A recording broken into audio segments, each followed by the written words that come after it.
Assalamualaikum warahmatullahi wabarakatuh. Saya Paika Wijadana, mahasiswi program studi bimbingan dan konseling angkatan tahun 2018 Universitas Negeri Makassar.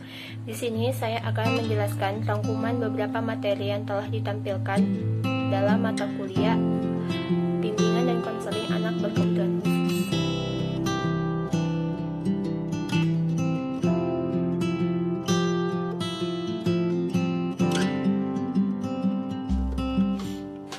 Materi pertama yang akan saya sampaikan yaitu dari kelompok 1 yang berjudul Hakikat dan Konsep Bimbingan dan Konseling Anak Berkebutuhan Khusus. Yang pertama, pengertian bimbingan dan konseling anak berkebutuhan khusus. Secara general, konseling merupakan suatu proses di mana terdapat suatu penekanan agar konseling diberikan kesempatan untuk mengembangkan diri sehingga bisa mengarah pada peningkatan kesadaran dan kemungkinan untuk memilih. Yang kedua yaitu tujuan bimbingan konseling ABK. Menurut Dr. Dewa Ketut Soekardi, bimbingan dan konseling memiliki tujuan umum dan tujuan khusus. Adapun tujuan umum dan tujuan khusus tersebut adalah tujuan umum dari bimbingan konseling anak berkebutuhan khusus yaitu bimbingan dan konseling bagi anak berkebutuhan khusus adalah untuk membantu anak berkebutuhan khusus dalam mengembangkan diri dan menyesuaikan dirinya secara optimal sesuai dengan hambatan, gangguan, dan kelainannya. Adapun tujuan khususnya yaitu layanan bimbingan dan konseling bertujuan untuk membantu agar dapat mencapai tujuan-tujuan perkembangan yang meliputi aspek pribadi, sosial, belajar, dan karir. Yang ketiga, fungsi bimbingan dan konseling anak berkebutuhan khusus yaitu yang pertama fungsi pencegahan, yang kedua fungsi pemahaman,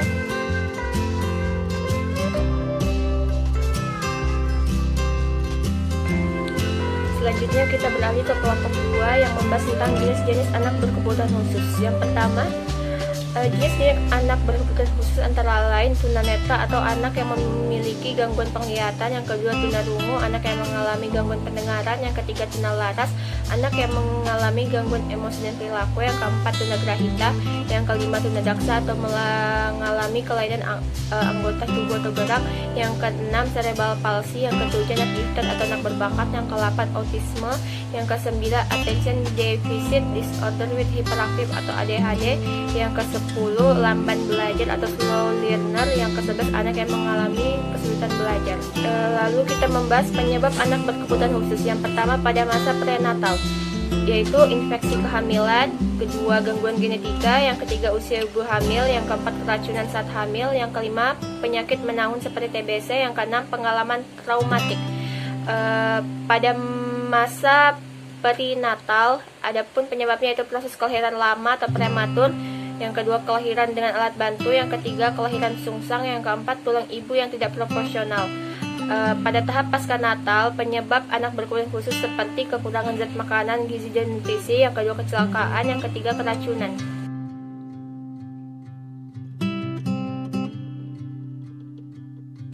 Kemudian kita membahas kelompok 3 yang membahas permasalahan dan kebutuhan anak berkebutuhan khusus. Adapun permasalahan yang dialami anak berkebutuhan khusus, yang pertama pada bidang pendidikan atau akademik, yaitu anak berkebutuhan khusus banyak yang mengalami kesulitan belajar dalam menggunakan waktu, memahami kemampuan akademik seperti membaca, menulis, dan lain-lain. Yang kedua, sosial pribadi. Masalah yang sering muncul dalam diri anak ABK adalah hubungan dengan sesama teman dan penyesuaian diri lingkungan yang kurang. Yang ketiga, karir, yaitu masalah berkaitan dengan pemilihan karir yang sesuai dengan mereka yang dapat menerima kekurangan mereka. Yang keempat, yaitu dari keluarga. Sebagai faktor eksternal, ada banyak permasalahan pada anak berkebutuhan khusus yang disebabkan pola atau bentuk perlakuan yang tidak sesuai semestinya dari orang tua.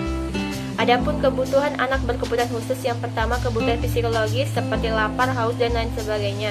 Yang kedua, kebutuhan keamanan, yaitu seperti merasa aman dan jauh dari mara bahaya. Yang ketiga, rasa memiliki dan cinta, yaitu berafiliasi dengan orang lain, diterima dan dimiliki. Yang keempat, kebutuhan untuk dihargai, yaitu untuk mencapai, untuk berkompeten dan mendapatkan persetujuan dan pengakuan. Yang kelima, kebutuhan estetika, simetri, keteraturan, dan keindahan. Yang keenam, kebutuhan aktualisasi diri, yaitu menemukan pemenuhan diri dan menyadari potensi mereka.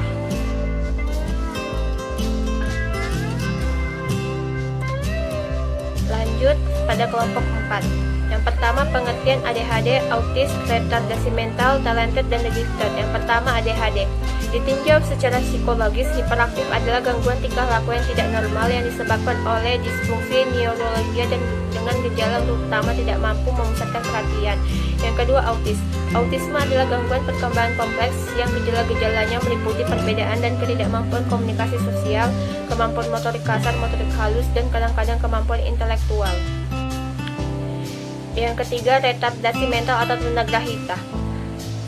Semiun berpendapat bahwa retardasi mental adalah tingkat fungsi intelektual yang secara signifikan berada di bawah rata-rata sebagaimana diukur oleh tes intelijensi yang dilaksanakan secara individual. Yang keempat, talented dan the gifted.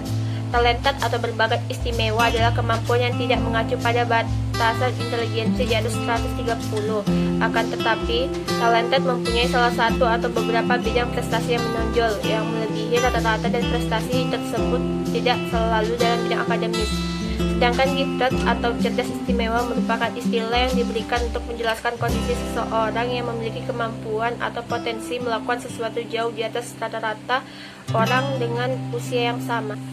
Kemudian kita akan membahas tentang bimbingan konseling untuk ADHD. Yang pertama, teknik atau cara yang bisa dilakukan untuk menanganinya adalah dengan membantu mengurangi atau menghilangkan tingkah laku yang tidak dikehendaki dan mengembangkan tingkah laku yang diharapkan.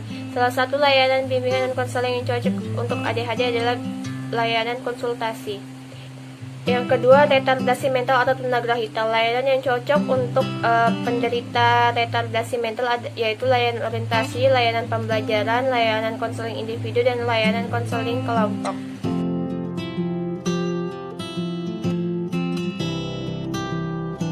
Kita beralih kepada kelompok 5, yaitu pemahaman anak berkebutuhan khusus sebagai individu. Yang pertama, konsep diri. Banyak para ahli yang mengemukakan tentang definisi dari konsep diri. Di antaranya, Seifert dan Hofnuck yang mengidentifikasi bahwa konsep diri adalah pemahaman diri atau sense of self, yakni untuk pemahaman mengenai diri atau ide tentang diri sendiri.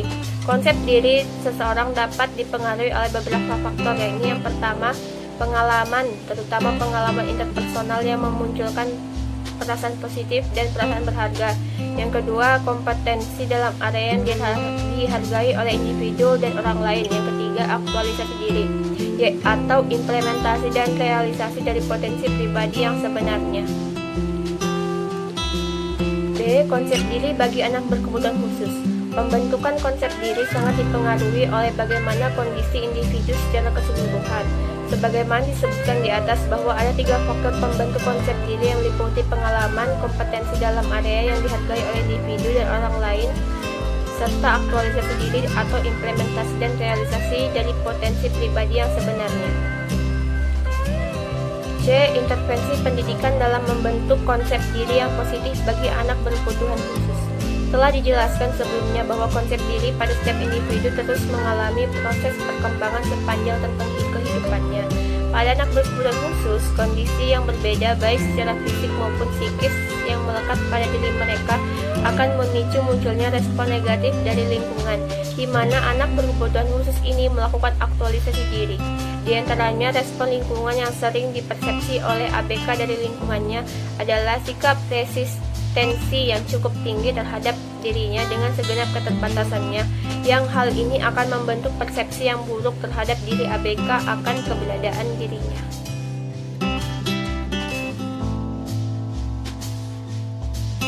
Selanjutnya, kelompok 6 membahas tentang sekolah inklusi. Sekolah inklusi adalah salah satu program dari kebijakan pemerintah untuk memberikan pelayanan bagi anak-anak berkebutuhan khusus untuk menempuh pendidikan reguler seperti anak-anak normal lainnya. Nah, adapun tujuan pendidikan inklusi yaitu yang pertama, memberikan kesempatan yang seluas-luasnya kepada anak berkebutuhan khusus mendapatkan pendidikan yang layak sesuai dengan kebutuhannya.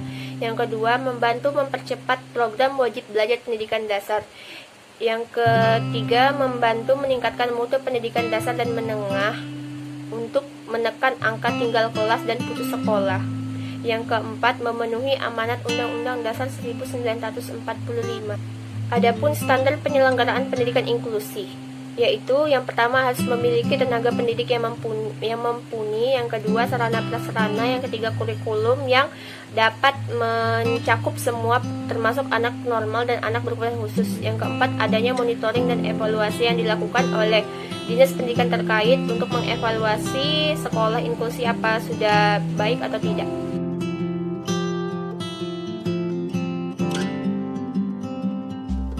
Kemudian kelompok 7 membahas tentang teknik asesmen anak berkebutuhan khusus. Asesmen merupakan suatu kegiatan awal dari seluruh proses pembelajaran. Asesmen adalah suatu proses pengumpulan informasi tentang seorang anak yang akan digunakan untuk membuat pertimbangan dan keputusan yang berhubungan dengan anak tersebut. Tujuan asesmen anak berkebutuhan khusus menurut Zainal Alimin adalah: yang pertama, untuk mengetahui kemampuan anak berkebutuhan khusus. Yang kedua, untuk mengetahui hambatan belajar anak berkebutuhan khusus. Yang ketiga, untuk mengetahui pencapaian perkembangan anak berkebutuhan khusus. Yang keempat, untuk mengetahui kebutuhan belajar anak berkebutuhan khusus. Adapun hal yang perlu diperhatikan dalam asesmen anak berkebutuhan khusus, yang pertama, teknik-teknik asesmen. Yang pertama, penilaian acuan normatif. Yang kedua, penilaian acuan kriteria. Yang ketiga, inventory informal. Yang keempat, analisis contoh pekerjaan. Yang kelima, analisis tugas. Yang keenam, observasi. Yang ketujuh, checklist dan skala rating. Yang kedelapan, interview dan kuesioner. Yang kesembilan, konferensi kasus. Adapun prosedur asesmen untuk anak berkebutuhan khusus terbagi menjadi dua. Yang pertama, prosedur formal, yaitu menggunakan tes-tes yang sudah distandarisasikan. Yang kedua, prosedur informal, menggunakan instrumen-instrumen yang melibatkan banyak pihak terkait di dalam pelaksanaannya dan menggunakan instrumen-instrumen pendukung lainnya. Prosedur informal sering digunakan guru setiap hari untuk memperoleh informasi tentang prestasi anak di kelas dan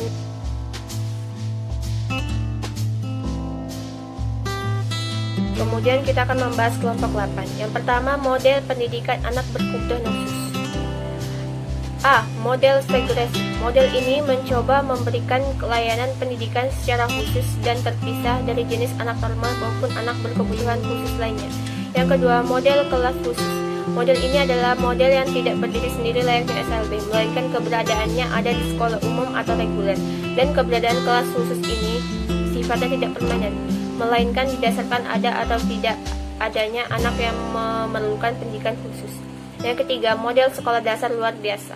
Model ini adalah model yang diperuntukkan untuk menampung peserta didik berkebutuhan khusus usia sekolah dasar dari berbagai jenis dan tingkat kekhususan. Yang keempat, model guru kunjung. Model ini difungsikan untuk mereka yang membutuhkan pendidikan di daerah terpencil, daerah perairan, daerah kepulauan, atau tempat-tempat yang sulit dijangkau oleh layanan khusus yang telah ada. Yang kelima, sekolah terpadu.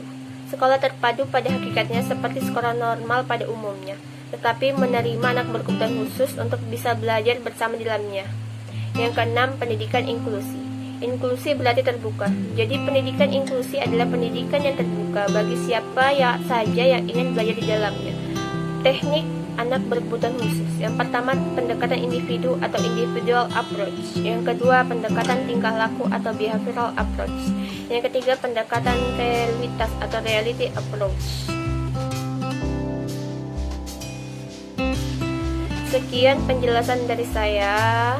Mohon dimaafkan atas segala kekurangan yang saya sampaikan.